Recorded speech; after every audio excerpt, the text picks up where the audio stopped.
रविंद्रनाथ टैगोर वंदे मातरम की अमर भूमि, समृद्ध कला कौशल से भरपूर राज्य बंगाल के नॉर्थ 24 परगना स्थित केंद्रीय विद्यालय की छात्रा मधुमिता मल्लिक हमसे वर्चुअल माध्यम से प्रश्न पूछना चाहती है।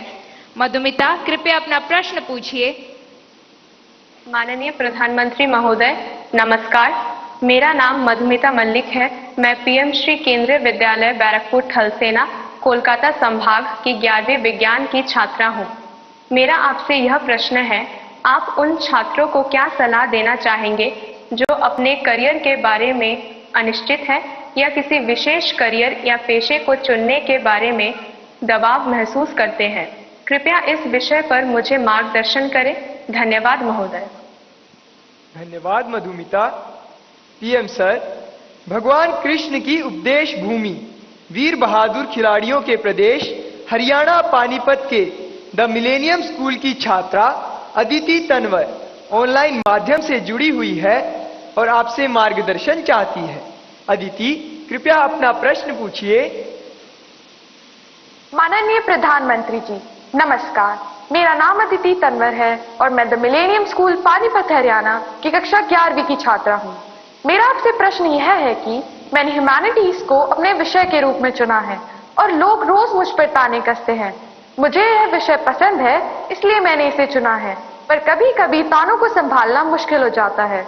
इन्हें कैसे संभालें और कैसे नजरअंदाज करें, मैं इसमें आपसे मार्गदर्शन चाहती हूँ।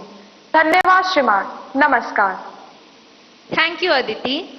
मधुमिता और अदिति तथा इन जैसे कुछ विद्यार्थी जीवन में करियर के चयन में दबाव अनुभव करते हैं। सर, एक विशेष करियर या स्ट्रीम चुनने की मानसिकता के दबाव की समस्या का कैसे समाधान करें? मुझे नहीं लगता है कि आप स्वयं कंफ्यूज हैं, आप स्वयं उलझन में हैं, ऐसा मुझे नहीं लगता है। हकीकत यह है कि आपको अपने पर भरोसा नहीं है, आपका अपने सोचने के संबंध में दुविधा है और इसलिए आप 50 लोगों को पूछते रहते हैं, क्या लगता है ये करूं तो, क्या लगेगा ये करूं तो।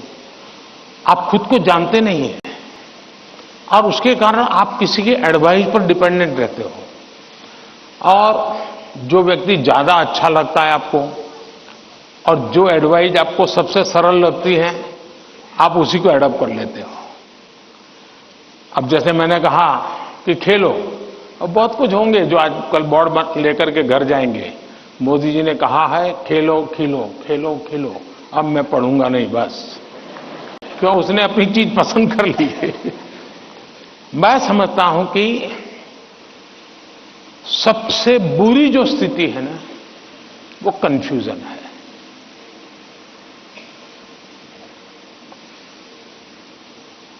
अनिर्णायकता है। अनिर्णायकता आपने देखा होगा, पुराने जमाने में ऐसी कथा चलती थी, कोई गाड़ी लेकर के जा रहा था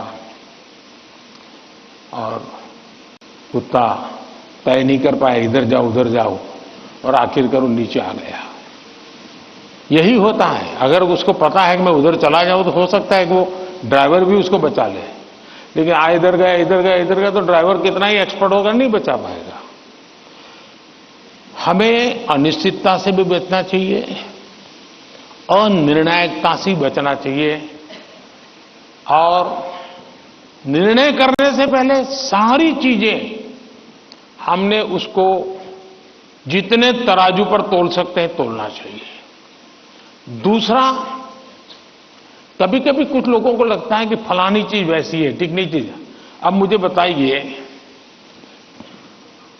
स्वच्छता का विषय अगर प्रधानमंत्री के रूप में देखें तो बहुत मामूली विषय है कि नहीं है? बहुत मामूली विषय है कि नहीं है? कोई भी कहेगा यार पीएम को इतने सारे काम है, ये स्वच्छता स्वच्छता करता रहता है। लेकिन जब मैंने उसके अंदर अपना मन लगा दिया, हर बार मैंने उसको अपना एक महत्व का साधन बना दिया, आज स्वच्छता देश का प्राइम एजेंडा बन गया कि नहीं बन गया?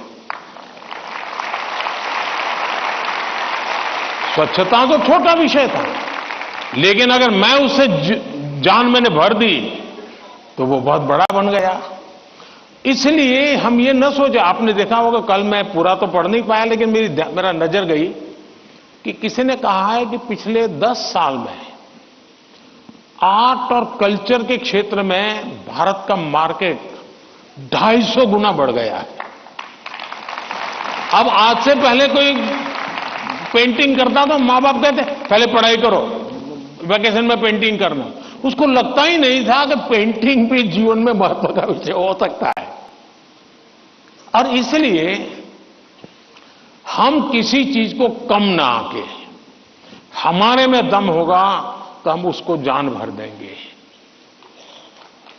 हमारे में सामर्थ्य होना चाहिए और जो चीज हाथ में लें उसमें जी जान से जुड़ जाएं।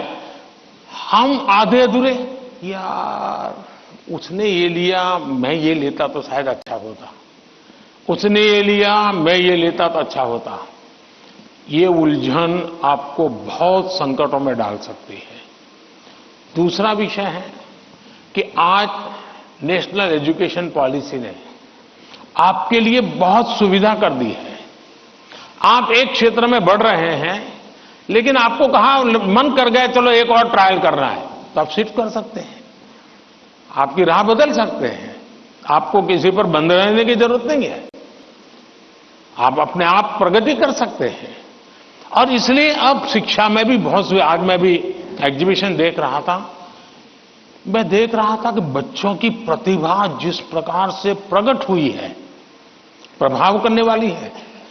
सरकार का आईएनबी मिनिस्ट्री सरकार की योजनाओं को कम्युनिकेट करने के लिए जो करे उससे ज्यादा मैंने देखा इन बच्चों ने बहुत अच्छा किया है। नारी शक्ति का महत्व इतने बढ़िया तरीके से रखा है। इसका मतलब यह हुआ कि किसी भी हालत में हमें निर्णायक होना ही चाहिए। और एक बार निर्णायक होने की आदत लग जाती है ना, फिर कंफ्यूजन नहीं रहता है। वरना तो आपने देखा होगा कि कभी हम रेस्टोरेंट में चले जाए परिवार के साथ, आप याद कीजिए, आप, मुझे तो वो मौका नहीं मिलता है लेकिन आपको मिलता होगा। रेस्टोरेंट में जाते होंगे, पहले आप सोचते होंगे मैं ये मंगवाऊंगा, फिर बगल वाले टेबल पे कुछ देखते हैं तो कहता है नहीं ये मंगवाऊंगा। फिर वो बैरा जो है कुछ और ट्रे में लेके जाकर दिखता है मुझे, यार ये कुछ और है, नहीं ये क्या है भाई, ये है, अच्छा मेरे वो 2 कैंसल ये ले आओ। अब उसका कभी पेट ही नहीं भरेगा जी, उसको कभी संतोष नहीं होगा। और जिस डिश आएगी तो उसको लगेगा यार इसके बजाय वो पहले वाला ले लिया होता तो अच्छा होता।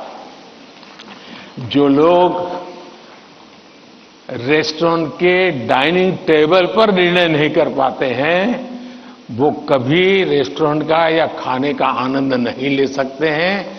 आपको निर्णायक बनना पड़ता है।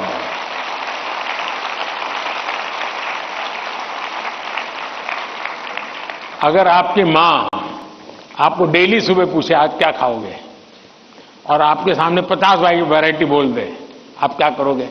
घूम फिर करके आ जाओगे, रोज खाते हो वहीं पर आके खड़े हो जाओगे। मैं समझता हूं कि हमें आदत डालनी चाहिए कि हम निर्णायक बने। निर्णय लेने से पहले 50 चीजों को हम बारीकियां देखें, उसके प्लस माइनस पॉइंट देखें, प्लस माइनस पॉइंट के लिए किसी से पूछें, लेकिन उसके बाद हम निर्णायक बने। और इसलिए कंफ्यूजन किसी भी हालत में आप किसी के लिए अच्छा नहीं है। अनिर्णायकता और खराब होती है और उसमें से हमने बाहर आना चाहिए। Thank you.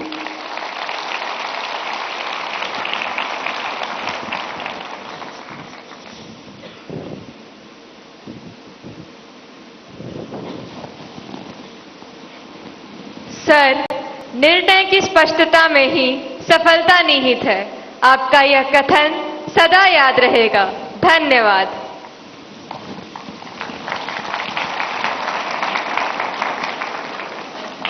जैसे ही घड़ी का काटा दोपहर 2:30 पे आए, बबीता जी का दिल सास बहू साजिश के लिए मचल जाए।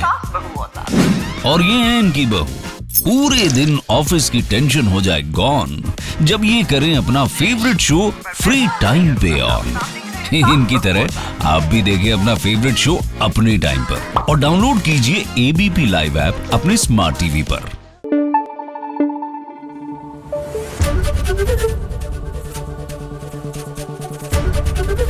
एबीपी न्यूज आपको रखे आगे।